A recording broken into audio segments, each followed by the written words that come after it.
Faux diplomates, vrais espions, depuis le début de cette guerre en Ukraine, de nombreux pays, dont la France, expulsent des agents russes par dizaines. Voilà qui mérite un décryptage avec Alain Bauer. Bonsoir. Bonsoir. Soyez le bienvenu sur TV5 Monde. Vous êtes professeur de criminologie et auteur de l'Encyclopédie des espionnes et des espions, édition Grunt. Avec nous également en direct de Londres, notre correspondante Marie Billon. On vous retrouve dans quelques instants, Marie. Alain Bauer, plus de 300 diplomates expulsés dans les pays occidentaux en l'espace de quelques semaines. Plus de 260 en Europe. La France, c'est une quarantaine environ. La France dit ils agissaient contrairement aux intérêts de la France. Faux diplomates ou vrais espions ? Vrais diplomates et vrais espions. D'ailleurs, dans beaucoup de pays, c'est le même cursus de formation. Il n'y a qu'en France où on a considéré que la diplomatie, c'était une sorte d'état supérieur et que les autres n'étaient que des sous-barbouzes.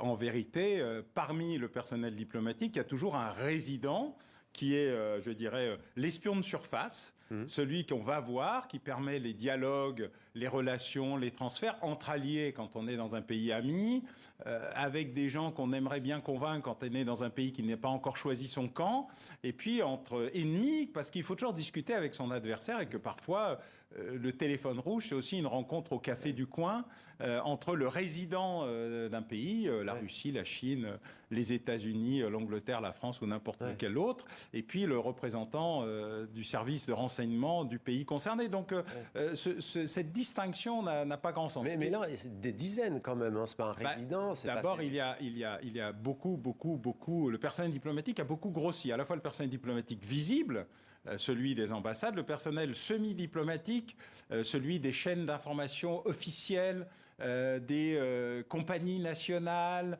voilà, qui ont des statuts un peu étranges et en fonction de leur accréditation ou pas. Et puis il y a les vrais sous-marins qui, eux, sont des espions clandestins. Pourquoi on ne les expulse pas avant du côté de Berlin, de Paris, de Prague D'abord parce qu'il faut une raison pour expulser un diplomate, malgré tout. Il y a un statut diplomatique, les conventions de Vienne en fixent un cadre, donc on ne peut pas le faire juste comme ça. Ensuite, parce que le diplomate de surface a un côté sympa, c'est qu'on sait qui c'est, on peut le suivre et on peut l'identifier. Et peut-être même va-t-il vous donner la relation avec le clandestin que vous ne connaissiez pas, ou celui qu'il est en train d'essayer de recruter, qui lui est un traître pour votre pays, mais qui devient mécaniquement un espion. Donc, héros pour les uns, traître pour les autres. Exactement, il y a un jeu. Et regardez le ministre français de l'Intérieur, Gérald Darmanin, vous parliez du travail notamment de la DGSI, il n'est pas peu fier, hein, le ministre français de l'Intérieur. Remarquable opération de contre-espionnage, bravo aux agents de la DGSI. Ça, c'était il y a quelques jours pour l'expulsion de 6 diplomates. Oui, sur une opération très ciblée. Les autres ont été expulsés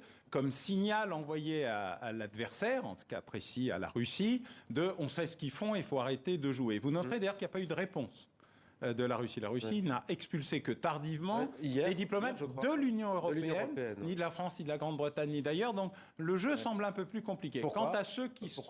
Alors, il faut demander ça à M. Poutine, mais peut-être parce que justement, d'abord, on ne peut pas en expulser autant à la fois, nous n'avons pas les mêmes ressources diplomatiques, et ensuite parce que lui-même a besoin d'avoir un dispositif de dialogue qui continue à exister, ou peut-être qu'il garde une petite pièce en réserve pour une expulsion ultérieure. Juste avant d'aller à Londres voir Marie, on ne parle pas là d'expulsion d'agents de renseignement, on est bien d'accord, c'est deux choses différentes. Hein. Là, ce sont des diplomates dont on dit qu'ils ont des activités contraires à...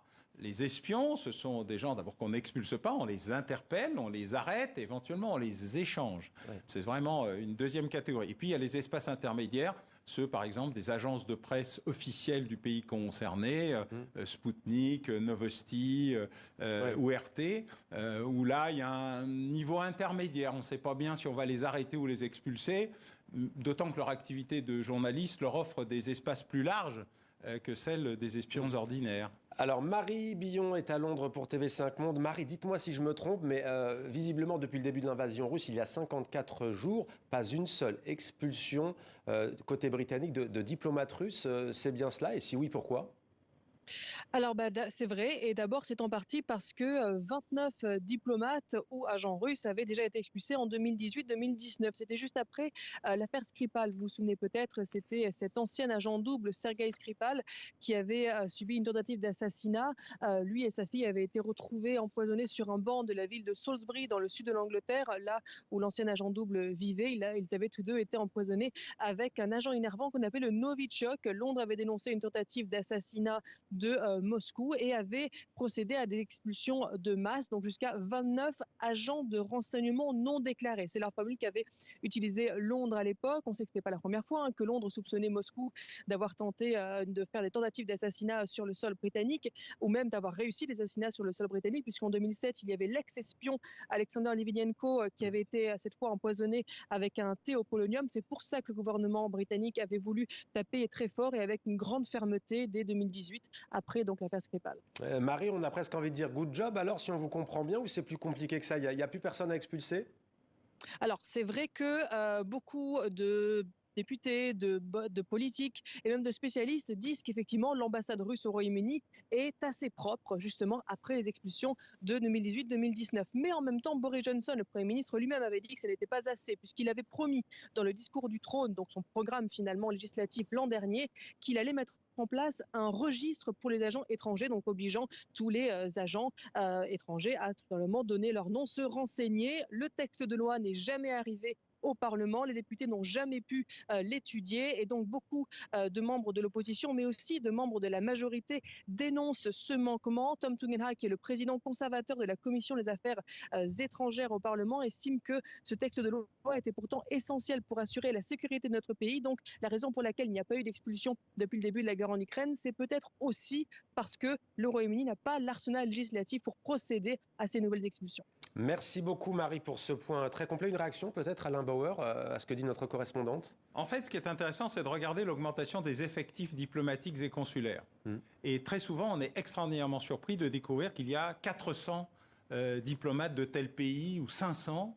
Et on se demande, alors que nous, on a des ambassades à 40, 50, dans des très grands pays, peut-être une centaine. Alors les Américains nous ont habitués à une profusion de diplomates un peu partout. Ils ont d'énormes ambassades en général.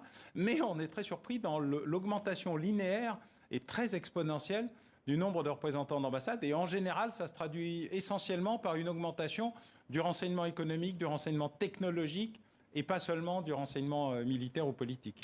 Londres a ni d'espions, légende ou réalité? Ah oui, depuis toujours, mais bien moins que Vienne ou Genève. C'est-à-dire qu'il y a des endroits où on a des espaces où tout le monde se retrouve, tout le monde espionne tout le monde. Ce sont en général des pays neutres ou des pays qui ont une vieille tradition, y compris pour les échanges d'espions. Oui. Voilà, mais vous avez des pays beaucoup plus importants dont on ne parle jamais, comme la puissance de la Turquie en matière de renseignement. C'est une des plus grandes puissances mondiales. Et d'ailleurs, vous pouvez suivre ça en regardant le nombre d'escales aériennes des grandes compagnies nationales. Vous savez que la compagnie nationale qui a le plus d'escales au monde, c'est Turkish Airlines. Ce n'est pas un hasard. En même temps, c'est le plus grand aéroport d'Europe, Istanbul, dit-on. Mais ce n'est pas la seule explication. Non, loin de là. Juste, Sergei Skripal, un mot. C'était un agent double, c'est ça? Et ce qui est intéressant dans votre livre, c'est que vous essayez de percevoir aussi comment on bascule. Alors, il y a des éléments de la vie privée, il y a la conviction. Qu'est-ce qui fait qu'on va basculer? Alors, en tout cas, agent double, on ne sait pas. C'est un agent qui est passé à l'Ouest. Ouais. Alors, vous savez qu'il y a plusieurs raisons de passer à l'Ouest. L'argent, l'envie de liberté. Il y a beaucoup d'options. Donc, agent double, c'est quand on est agent des deux côtés. C'est pas la même chose. Et ça n'est pas la même chose. C'est assez rare, d'ailleurs, puisqu'il faut réussir à fournir des informations dans les deux sens. C'est beaucoup plus compliqué. On a eu quelques-uns pendant la Deuxième Guerre mondiale. Depuis, c'est pas la majorité du genre. J'ai oublié de vous poser la question tout à l'heure, mais quand la France expulse, par exemple, tout récemment encore 6 diplomates accusés d'agir contre les intérêts de la France, c'est quoi ça, agir contre les intérêts de la France? Eh bien, si par exemple, un de vos amis russes vient vous voir en vous proposant de vous payer, de vous suborner, soit pour faire de la désinformation, soit pour fournir des informations dont vous disposeriez, vous êtes là dans une activité qui est tout à fait réprimée, prévue et réprimée par... Un candidat à la présidentielle, sans citer son nom, aurait été approché par la Russie. Dit-on là, pour le coup, c'est le travail de ces diplomates d'aller approcher un candidat à la présidentielle française? Alors là, c'est plutôt de l'influence que du renseignement, d'autant qu'un candidat n'est pas en état. Mais par contre, si vous essayez un responsable militaire, un responsable diplomatique, un chef d'entreprise qui connaît des secrets industriels, évidemment, là, vous entrez dans une capacité qui dépasse le cadre naturel de vos activités diplomatiques. Mais maintenant, si vous êtes un vrai espion clandestin, ça ne se voit pas. Et c'est pour ça que c'est beaucoup plus compliqué à trouver. Mais quelle est la stratégie, selon vous, de Vladimir Poutine depuis lui-même est d'ailleurs issu du KGB, pur espion, fils d'espion. Pur espion et fils d'espion, ex-espion. Et il y a cette guerre en Ukraine. D'ailleurs, dans votre livre, vous ne parlez pas seulement des espions, mais aussi de la désinformation en temps de guerre. On voit comment elle opère en ce moment en Ukraine. Vladimir Poutine, depuis des années, vous parlez aussi de l'espionnage 2.0. Quelle est sa stratégie ? Sa stratégie, elle a été définie il y a déjà très longtemps. C'est que dans la guerre, on fait tout. On fait de la désinformation, du renseignement, de l'espionnage, de l'activité militaire, des interventions. Et d'ailleurs, il ne cesse d'expliquer qu'il va faire tout. Il y a une doctrine militaro de désinformation, la guerre totale, qui a été inventée par M. Gerasimov, l'actuel, même si on le voit de moins en moins, chef d'état-major des armées russes, et donc qui explique que désormais on intègre tout dans une grande opération de guerre totale qui implique en même temps les opérations sur le terrain, la désinformation, l'enfumage, le renseignement, tout va ensemble. Et donc Poutine est l'opérateur le plus intéressant parce qu'il a lui-même été espion. Alors, ex-espion, je ne sais pas, peut-être l'est-il toujours. Mais ça peut permettre de faire basculer un conflit comme le conflit russo-ukrainien. Ça déclenche en général des conflits, ça permet rarement de les terminer. Ouais. Sur tout à l'heure, le bateau, on voyait les premières images du bateau du Moskva.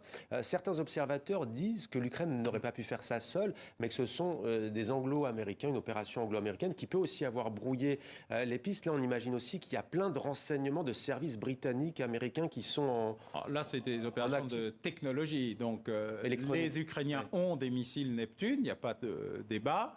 Les Turcs leur ont fourni des drones de très grande qualité. Ils continuent d'ailleurs à leur fournir. Mais les Ukrainiens ont besoin de renseignements pour pouvoir s'en prendre, par exemple. Pour voir le Moskva, vous avez besoin de rien. Une paire de jumelles, des yeux, des lunettes. Il est visible en mer Noire. Oui, c'est pas un petit bateau. La question était la manière de cibler et de verrouiller la cible et de détourner la puissance de protection électronique du Moskva qui existe. Et donc là, probablement, y a-t-il eu un petit coup de pouce du destin pour permettre de soit brouiller la défense du Moskva, soit la réorienter pour qu'elle ne voit pas les deux missiles, notamment par le fait que des drones attaquaient d'un côté, les missiles de l'autre, et peut-être que le Moskva n'est pas si bien entretenu ou maintenu que cela, ce que la démonstration, ce que la guerre démontre du point de vue de l'état de l'armée russe, qui est bien moins impressionnant que l'idée qu'on s'en faisait, comme souvent d'ailleurs. Merci beaucoup Alain Bauer d'être venu nous aider à mieux comprendre donc ces affaires d'espionnage et d'expulsion, donc par dizaines, par centaines en tout cas au sein de l'Union européenne, de diplomates russes.